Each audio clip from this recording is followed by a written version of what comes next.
Subject కులగణన అంటే caste senses.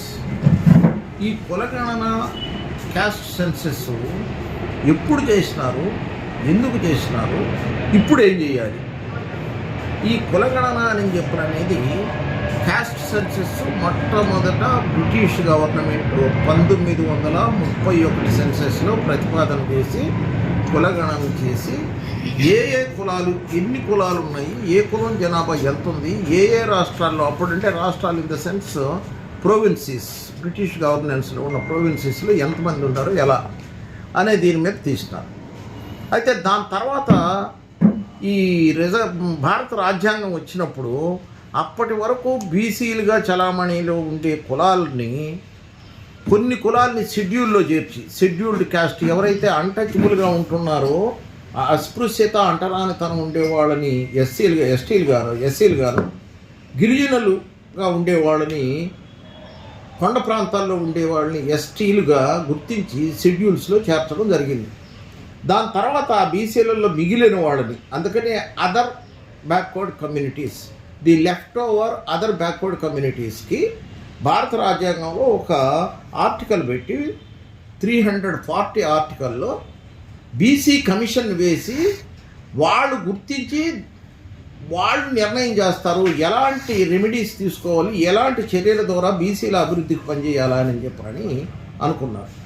అయితే అక్కడ జరిగిన ఏంటంటే దాని తర్వాత మీకు చరిత్ర అవన్నీ నేను అందులోకి వెళ్ళను. అయితే రిజర్వేషన్స్ కొన్ని ఇస్తూ వచ్చినారు. తమిళనాడు రాష్ట్రంలో ఎక్కువగాను, దాని తర్వాత కర్ణాటక, ఆంధ్రప్రదేశ్ ఇలాంటి రాష్ట్రాల్లో వచ్చినప్పుడు కొంతమంది కోర్టుకు పోవడం జరిగింది. కోర్టుకు పోయి రిజర్వేషన్స్ని 50%కి లిమిట్ చేసినారు. 60, 70, 80 ఇవ్వడానికి లేదు. బీసీలు 50, అంటే ఇక్కడ ఒక చిన్న గుర్తింపు ఏంటంటే 7.5% ఉండే ఎస్టీలకి 7.5% ఉద్యోగాలు, విద్య, ఉపాధి, పార్లమెంటు, అసెంబ్లీలో ఉన్నాయి. ఎస్సీలకి 15% ఉంటే 15% విద్య, ఉపాధి, ఎంప్లాయ్మెంట్ అండ్ పార్లమెంటు, అసెంబ్లీలో ఉన్నాయి. బీసీలకు వచ్చేకాడికి విద్యా వ్యవస్థలో ఎంప్లాయ్మెంట్లో రావాలి. ఈ విద్యా ఉపాధిలో వచ్చేటప్పుడు 52% మండల కమిషన్ చెప్పింది కాబట్టి 52 ఇవ్వాలంటే మొత్తంగా కలిపి 70 దాటుతూ ఉంది. కాబట్టి అట్లా ఇవ్వడానికి లేదు, 50 అని ఒక మార్కు పెట్టింది సుప్రీంకోర్టు. పెడుతూ ఒక మాట అన్నది, ఏమి రానంటే ఈ క్యాస్ట్ సెన్సెస్ తీసి కులగణనతో ఎవరు ఎంతమంది ఉండారో వాస్తవాలని మాకు ఇవ్వండి, సమర్పించండి అని చెప్పినాడు. సుప్రీంకోర్టు వేరే పర్యాయాల్లో కూడా ఆ మాట చెప్పింది. హైకోర్టులు కూడా జనగణన చేసి, కులగణన చేసి, అంటే జనగణనలోనే కులగణన చేసి ఏ కులాలు ఎంత ఉందో తేల్చాల్సిన అవసరం ఉంది. అప్పుడే మేము ఈ రిజర్వేషన్ల కోటాని, శాతాన్ని మేము పెంచడం, తగ్గించడం, నిర్ణయించడం కుదురుతుంది. మేము ఆ బేస్ లేకుండా, ఎలాంటి బేస్ లేకుండా మీకు ఇంతే పర్సెంట్ కరెక్టు, ఇంత పర్సెంట్ తప్పు అని చెప్పలేము అని అనేసి కోర్టులు చెప్పడం కూడా జరిగింది. అదేవిధంగానే ఓబీసీ మహాజన్ ఫ్రంట్ అన్ని యూనివర్సిటీల్లో, అంటే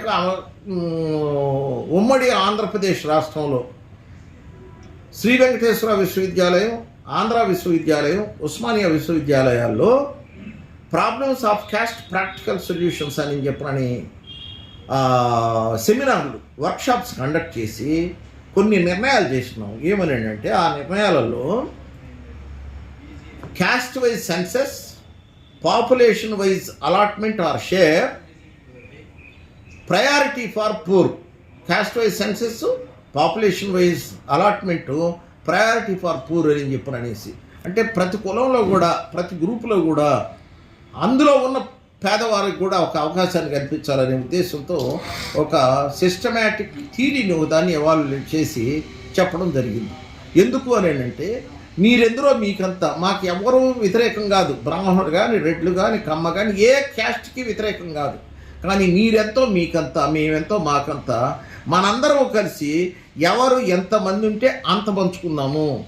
ఇది ప్రిన్సిపల్. మీరెంతో మీకంత, మేమెంతో మాకంత, మనం అందరం కలిసి ఎంతమంది ఉన్నామో జనాభా దామాషలో ఎవరి వాటా వాళ్ళు పంచుకుందాము. ఇది అన్నదమ్ముల్లాగా కలిసి ఉండడానికి.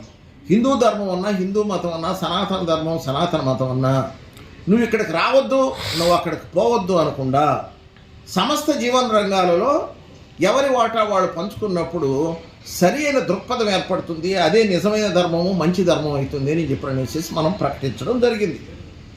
అయితే గత ఇవన్నీ మనం వదిలిపెడతాం. ఇప్పుడు అయినాడు రాహుల్ గాంధీ కాంగ్రెస్ లేదా ఇండియా కూటమికి తరపున ప్రతిపక్ష నాయకుడు అయినాడు. ఒక బీసీ ప్రైమ్ మినిస్టరు, ఒక ఇండియా కూటమి అధ్యక్షుడు ఇద్దరు కూడా బీసీల గురించే మాట్లాడుతున్నారు. బీసీల గురించిన ఒక స్పష్టమైన అవగాహన కూడా ఇస్తున్నారు. రీసెంట్గా మీరు చూస్తే కులగణన చెయ్యాలి అనే డిమాండ్ బాగా బలపడింది. బీహార్లో నితీష్ కుమార్ అంటే తేజస్వి యాదవ్ కులగణన చేసి బీసీలు ఎంత ఉండాలని చెప్పి నిగ్గుదేల్చి ప్రకటించడం జరిగింది. ఇప్పుడు తెలంగాణలో కాంగ్రెస్ గవర్నమెంట్ అదే చేస్తూ ఉంది. ఇక్కడ డిమాండ్ ఏమనంటే కులగణన చేసే దానివల్ల వచ్చే నష్టం ఏంది, ఎవరు ఎంతమంది ఉండాలని వాళ్ళకి తెలుస్తుంది కదా. ఇది కనీసం ప్రజాస్వామ్యంలో కనీసం వాళ్ళ హక్కు కదా, వాళ్ళ హక్కు కదా, చేయడం ప్రభుత్వం బాధ్యత కదా. ఈ హక్కు బాధ్యత లేకుండా విధులు మాత్రం బీసీలకి, అవకాశాలు మాత్రం వేరెవరికో అన్నట్టుగా ఈ దాన్ని ఒక రకంగా చెప్పాలంటే ఈ డొంక తిరుగుడు వ్యవహారం జరుగుతుంది స్ట్రెయిట్గా. ఇప్పుడు ఏం చేస్తున్నారు, మీరు చెయ్యలేదు, బీజేపీ వాళ్ళు మాట్లాడినారు గట్టిగా. అరే మీరు 50 ఏళ్ళు ఉన్నారయ్యా ప్రభుత్వంలో, మీరు చెయ్యలేదు, అది తప్పు కదా అని అడిగినారు. కరెక్ట్, కాంగ్రెస్ గవర్నమెంట్ చేయలేదు. కాంగ్రెస్ గవర్నమెంట్ పర్టికులర్గా ఇందిరాగాంధీ ఎస్సీలను ఓన్ చేసుకొని, అంటే అందరిలోకి మరీ నికృష్టమైన జీవితాన్ని, బాధాకరమైన జీవితాన్ని అనిపిస్తుండే ఎస్సీలు కదా, ముందు వాళ్ళని అప్లిఫ్ట్ చేయాలని చెప్పిన ఒక మాత్రమైన ఆలోచనతో ఆమె ఎస్సీల పక్షపాతాన్ని కాదు, ఎస్సీల కోసం చేయాలని చెప్పిననే నిజమైన అభిలాషతో ఆమె చేసింది. అయితే అందులో బీసీలు నలిగినారు. రాహుల్ గాంధీ మొన్న అన్నాడు, ఎస్ మా గ్రాండ్ మదర్, మా గ్రేట్ గ్రాండ్ ఫాదర్, ఆఖరికి మా ఫాదర్ కూడా బీసీలకి చేసి ఉండాలా, చేయలేదు. అయితే ఆర్ యూ రిగ్రెటింగ్ అని అడిగినారు ఇండియా టుడే వాళ్ళ ఇంటర్వ్యూలో. ఎస్ ఐఎమ్ రిగ్రెటింగ్ 100% అన్నాడు. ఆ జరిగిన దానికి పొరపాటు అని చెప్పి నేను 100కి 100 భాగాలు ఒప్పుకుంటున్నాను అన్నాడు. ఇంకొక స్టెప్ కూడా ముందుకు వేసి ఒక మాట చెప్పినారు. రీసెంట్ టైమ్స్లో మన్మోహన్ సింగ్ గారు ఉన్నప్పుడు మేము ఎన్నో బిల్లులు తెచ్చినాం, కానీ ఈ కులగణన, పొలిటికల్ రిజర్వేషన్స్ ఫర్ ఓబీసీస్ చేయకపోవడం మేము చేసిన తప్పు. ఈసారి నేను ప్రభుత్వానికి మేము వస్తే మొట్టమొదట కులగణన, పొలిటికల్ రిజర్వేషన్స్ మేము తెస్తామని చెప్పనేసి రాహుల్ గాంధీ చెప్పడం జరిగింది. మేము ఇక్కడ ఏంటంటే మనం we are not for any political party, we are not for any political group or against any single caste or the group of the caste. మనము స్వచ్ఛందంగా భారతదేశంలో ఉండే కుల వ్యవస్థలో ఒక శాశ్వతమైన పరిష్కారము, సత్యమైన పరిష్కారము, ధర్మబద్ధమైన పరిష్కారము, ఈ ధర్మబద్ధమైన పరిష్కారాన్ని తీసుకొని రావడానికి ప్రాథమికంగా కులగణన జరగాలి. వెంటనే పార్లమెంట్లో, అసెంబ్లీ పార్లమెంట్లో రిజర్వేషన్స్ కల్పించబడాలి. ఈ రెండిటికి బీసీలు పునరంకితమై పనిచేయాలి. ఎస్సీ ఎస్టీలు దీనికి పూర్తిగా సహకరించాలి. ఏ ఓసీలు అయితే రాజ్యాధికారంలో ఉండాలి, కొనసాగాలి, భవిష్యత్తులో మనం రాజ్యాధికారంలో భాగస్వాములు కావాలనుకుంటారో ఆ అగ్రవర్ణాలన్నీ కూడా ఈ బీసీల నిజమైన డిమాండు, ధర్మబద్ధమైన డిమాండు, వీళ్ళకి ఇప్పుడు లేకపోతే ఆగ్రహం వస్తుంది, అది ధర్మాగ్రహం వస్తుంది. ఆ ధర్మాగ్రహం వచ్చింది రానంటే ఉన్న పార్టీల్లో తల్లకిందులయ్యే ప్రమాదం ఉంది. కాబట్టి దీన్ని గుర్తించి అందరూ ఏకోన్ముఖంగా ఒక్క తాటి మీదకి వచ్చి ఇప్పుడు ఉన్న ఈ పార్లమెంట్లోనే ఈ 4.5 సంవత్సరాల్లోనే ఈ బీసీలకు రిజర్వేషన్లు పెట్టి బీసీలకు రిజర్వేషన్లు 2029 ఎన్నికల్లో తీసుకొని రావాలని చెప్పని మేము విశ్వధర్మపీఠము, ఓబీసీ మహాజన్ ఫ్రంట్, అఖిల భారత యాదవ్ మహాసభ తరఫున స్ట్రాంగ్గా డిమాండ్ చేస్తున్నాం. Very strong.